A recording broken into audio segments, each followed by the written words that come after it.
We have a lot to cover in today's video. We're focusing on NHL trade rumors around the Edmonton Oilers, Montreal Canadiens, and the Vancouver Canucks. We had a big night in the NHL last night, seeing John Tavares hit a big milestone against his former club. We have news from the NHL waiver wire, several injury updates, an American Hockey League coach has been suspended for a lengthy amount of time. Plus, we have some very interesting comments from Avs forward Mikko Rantanen. All that coming up next. So welcome back to another video here at Top Shelf Hockey. As I mentioned, we have a lot to cover in today's video. First up, I want to acknowledge a big milestone that took place last night, and that's Toronto Maple Leaf captain John Tavares hitting a big milestone, hitting 1,000 career points last night. He's the 98th player to ever do it, so certainly an elite company, considering I believe there's been, I think, around a little over 8,000 players who have graced the NHL over the years, and only 98 to ever hit this milestone. So it's certainly something that's pretty special, and he timed it out just right to do it against his former club, the New York Islanders. Of course, the Leafs are on a road trip, and every time he visits Long Island, he still gets the booze, even all these years later. It's been 5-6 years since he's left the Isles organization, but the fans still give it to him pretty hardcore every time he goes back. That's probably not going to change. I don't think the sentiment around him amongst the fan base has changed at all, so hence the sentiment, but that's what it is. So Tavares gets the assist on a game-tying goal with just a matter of seconds left. I think there was 5 or 6 seconds left in regulation.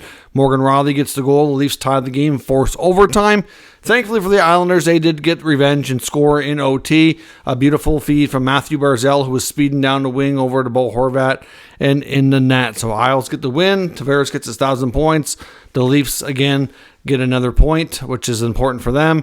Islanders, though, did have another blown lead, which is a trend for them. Thankfully, they came away with 2 points, but not going to happen every single night. Of course, the Maple Leafs right now are also on their, they have their dads with them on the dad's trip. And interesting thing last night, John Tavares made some comments about his dad, saying that growing up, unfortunately, his dad didn't get to watch him play as much as he would have liked because he was busy working. He had to work a lot to make sure that the family had enough money and to make sure that, he could provide for John to be in hockey. Hockey's not a cheap sport, as we all know.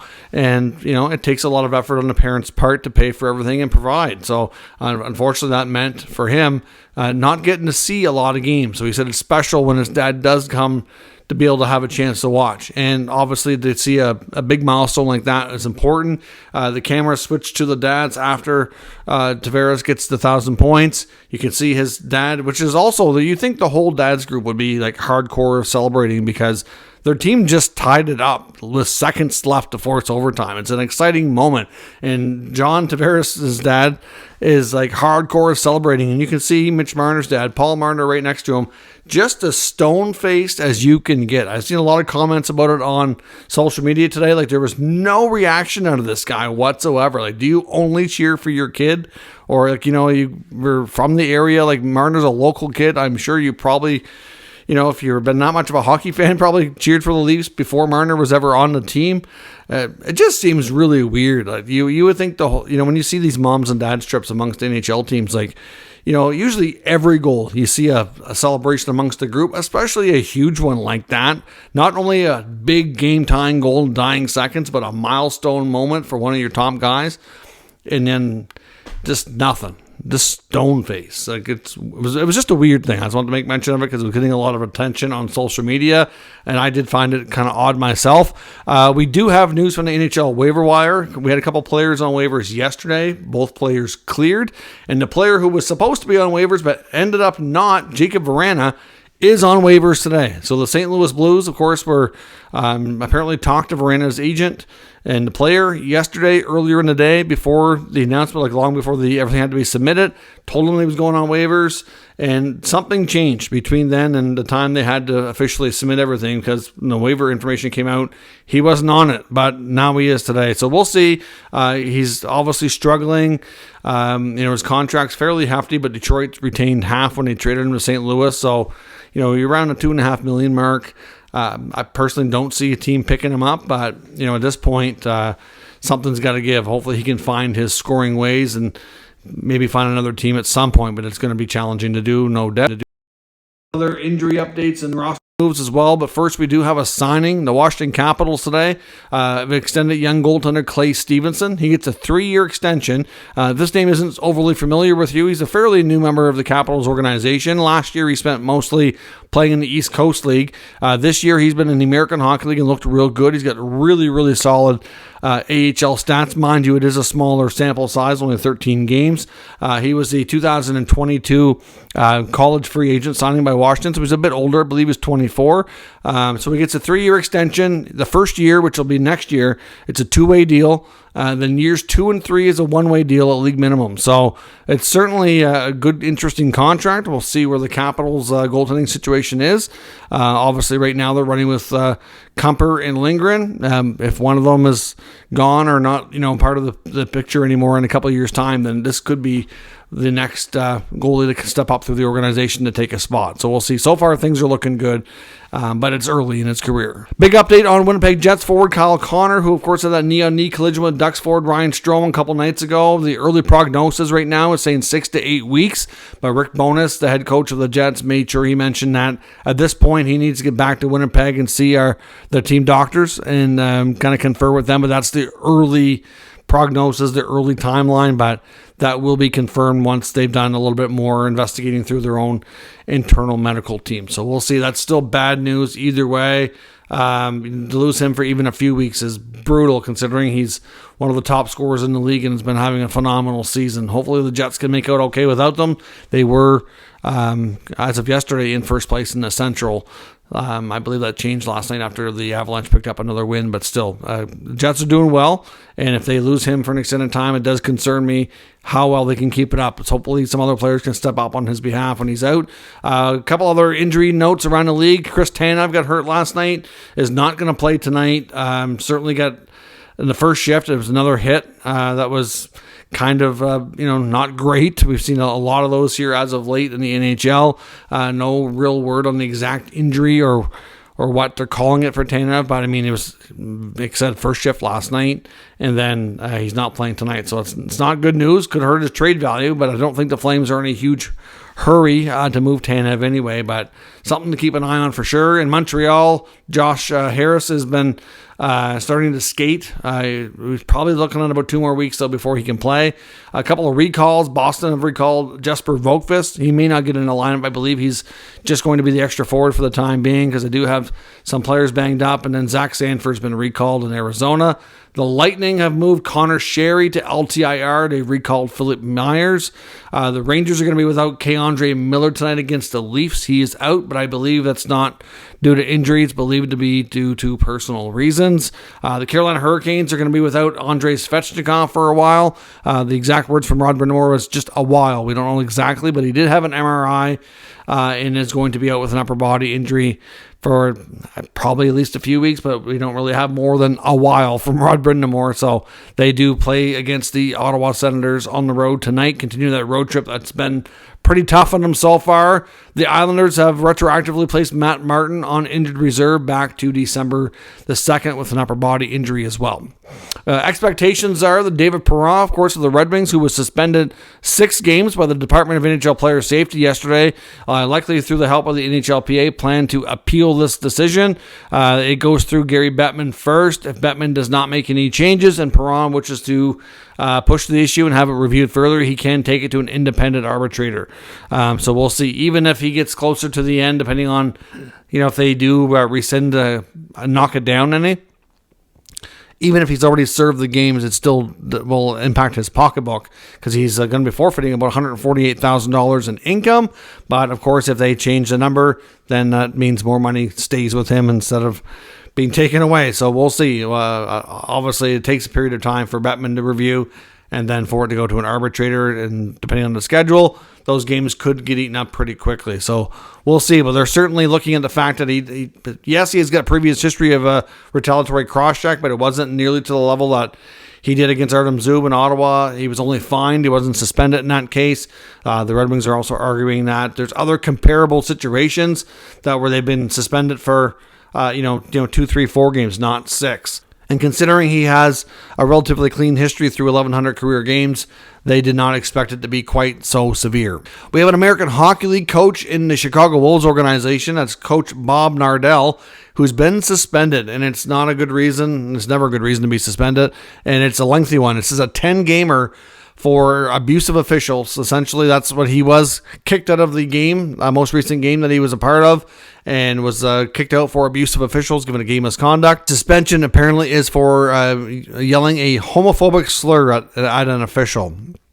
So you don't want to see that. There's no place in the game for that. I hope he learns his lesson. I hope the team makes him go through some different training to learn why that's so bad and how, hopefully it doesn't happen again. But there's really no room in the game for these type of slurs, whether it be racial or homophobic or anything of that nature. You want to argue a call, but you don't have to go to that level at all. Now, onto the trade section of the video, we do have a few things to talk about here today. I want to start with the Edmonton Oilers. Of course, we know they're on a bit of a heater right now, and of course, tonight is the Connor versus Connor matchup. McDavid versus Bedard should be a fun game to watch the two go head-to-head, but at the same time, the Blackhawks, even though they're a much weaker team to start with, are already depleted further. They're without Seth Jones. Kevin Korchinski's out. This team is, not even doesn't even have a lot of his better players to start with tonight. So Bedard's not going to have a lot of help. So the Oilers have a good chance, I think, to extend their winning streak.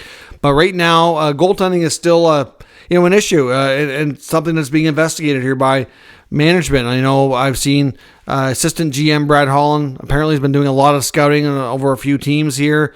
Like I mentioned before, there's still a possibility a guy maybe like Jake Allen in Montreal might be a target for them. But another name that's come up and was talked about by Elliot Friedman was Karel Vejmelka of the Arizona Coyotes situation. Now, Connor Ingram's kind of run with that starting job. He's done a phenomenal job and is getting a ton of the playing time there. So, Vejmelka hasn't played a ton, hasn't practiced a ton, and they're at a point where they may certainly be willing to move him. It was reported in the offseason that they were probably willing to move him for the right price.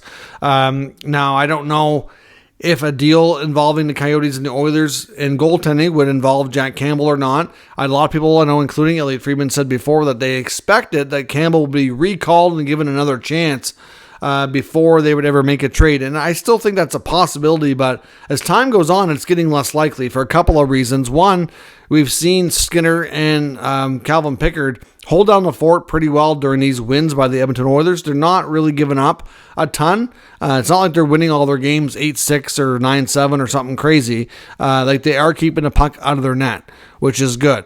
So these guys are getting the job done. So there's not really much of a panic right now. On the other hand, Campbell, even though he had a string of about 3 good starts in the AHL, then the game after that wasn't so good. And they have to also be focused on the development of the other goalie in the AHL, who's Olivier Rodrigue. They can't be letting Campbell play every single game, right? So they have to give him give Rodrigue some ample playing time. And they're not going to want to keep Campbell there and just keep playing him and keep hoping, and then he goes good game, bad game, good game, bad game. So the longer this drags on, the less likely that he's going to get the call, in my opinion. And secondly, it's also, more and more likely that he doesn't get recalled as long as the team continues this win streak. If they stay hot and they push this, another bunch of games, why would you change anything? They're winning with the guys they have, so it makes a trade less likely as well. But over time, you think that a trade might become more likely if Campbell doesn't put together a really impressive looking resume. So if the Oilers do make a goaltending move, if they are not, which I do expect sometime throughout the campaign, I don't see them going into the playoffs right now with Skinner and Pickard. Assuming they get to the playoffs and they're on track to do so now after a nice big winning streak there. But certainly a situation where Vejmelka could be a great option for them, as well as Allen or some other guys out there. And Campbell might be dealt before he's ever recalled. There's no guarantee here that he's going to get the opportunity to come back up. It really boils down to how things go, but be interesting to see where things go on that front. In Colorado as well, Mikko Rantanen made some very interesting comments. This isn't so much a rumor as it is a confirmed thing, but it kind of, immediately kind of got some speculation going on what does this mean for the team. And to be honest, honestly, I think it means much of nothing. But Rantanen was fired up after their comeback win against the Flames last night and made sure, talking to reporters, that he made sure he wanted to be heard and he wanted everybody to share it. That he said that one of his Finnish teammates' dads was talking crap about him on in the media, which is Arturi Lekkonen's father is a hockey analyst in Finland. And he apparently, through the media, had made comments saying that he believed that Rantanen didn't have a great summer and that he didn't train as hard as he normally used to, and that he was doing all this other stuff, and just some stuff that Rantanen says is completely untrue. And essentially he said that when you make stuff up, it's going to come back to get you. Now today he was asked further about that because that brought up some immediate rumors and concerns about, is there a major issue in this Avs locker room? Are we going to have to see a player get moved out because they can't get along or something? But he confirmed that there is no issue between he and Arturi Lekkonen. Of course, Lekkonen's injured right now, going to be out for a little while longer. But essentially, he said him and Arturi Lekkonen have been friends for a long time. They're great friends. He said he loves them. There's no issues there whatsoever. But it was his father that made comments about him in the media that he wasn't happy about.